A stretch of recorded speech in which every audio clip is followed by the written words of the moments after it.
శివుని చెంతకు చేరుకున్నది.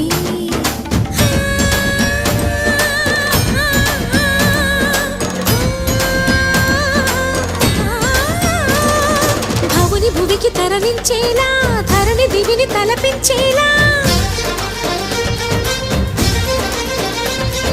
రసతరంగిణి లీల ఎదని నృత్యరతుని చేయగలిగే వేళ.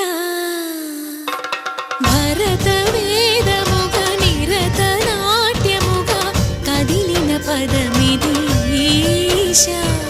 శివని వేదనగా వని వేదనగా పలికెను పదము